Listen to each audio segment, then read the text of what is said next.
Good morning students.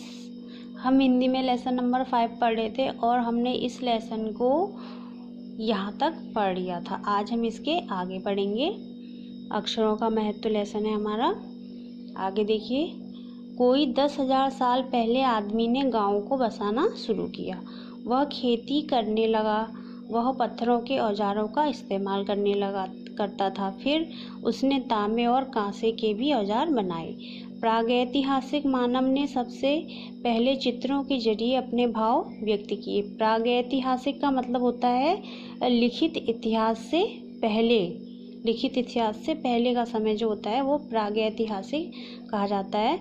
तो क्या है, बहुत पहले के मानव ने सबसे पहले चित्रों के जरिए अपने भाव व्यक्त किए, जैसे पशुओं, पक्षियों, आदमियों आदि के चित्र। इन चित्र संकेतों के बाद में भाव संकेत अस्तित्व में आए। उसके बाद क्या हुआ, भाव संकेत जैसे हमारे विचार होते हैं उस हिसाब से संकेत करना।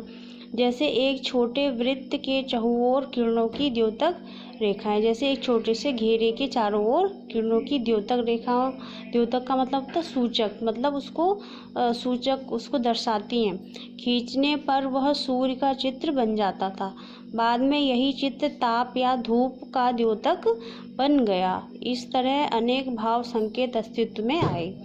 तब जाकर काफ़ी बाद में आदमी ने अक्षरों की खोज की। अक्षरों की खोज के सिलसिले को शुरू हुए मुश्किल से 6,000 साल हुए हैं। केवल 6,000 साल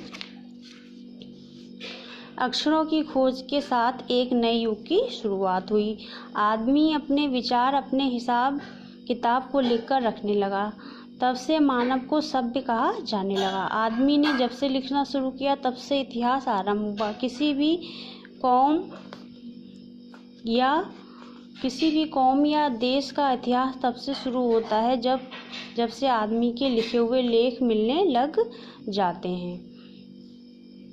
इस प्रकार इतिहास को शुरू हुए मुश्किल से 6,000 साल हुए। मतलब जब से लिखी हुई सामग्री प्राप्त हुई तभी तो हम अनुमान लगा पाएंगे कि इसका इतिहास कितना पुराना है। तो उसके आधार पर 6,000 साल हुए हैं, ये लिखा गया है। उसके पहले काल को प्रागैतिहासिक काल यानी इतिहास से पहले का काल कहते हैं। अतः हम देखते हैं कि यदि आदमी अक्षरों की खोज नहीं करता तो आज हम इतिहास को न जान पाते। अगर अक्षरों की खोज नहीं होती तो ये लिखा ही नहीं गया होता कि हमारा इतिहास कितना पुराना है, तो ऐसे इतिहास की खोज भी नहीं हो पाती।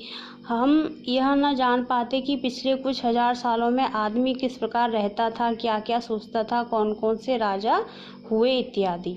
अक्षरों की खोज मनुष्य की सबसे बड़ी खोज है। अक्षरों की खोज करने के बाद ही मनुष्य अपने विचारों को लिखकर रखने लगा। जब अक्षरों की खोज हुई तो अपने विचारों को लिखने लगा मनुष्य। इस प्रकार एक पीढ़ी के ज्ञान का इस्तेमाल दूसरी पीढ़ी करने लगी। एक पीढ़ी ने कुछ ज्ञान अर्जन किया, उसको लिख के रख लिया, तो वो दूसरी पीढ़ी को पहुंच गया। अक्षरों की खोज करने के बाद पिछले 6,000 सालों में मानव जाति का तेजी से विकास हुआ है। ठीक है, ये कहा गया है कि 6,000 सालों में अधिक तेजी से विकास हुआ है। यह महत्व अक्षरों का और उनसे बनी हुई लिपियों का। अतः हम आपको अक्षरों की कहानी मालूम होनी चाहिए। हम और सबको अक्षरों की कहानी पता होनी ही चाहिए।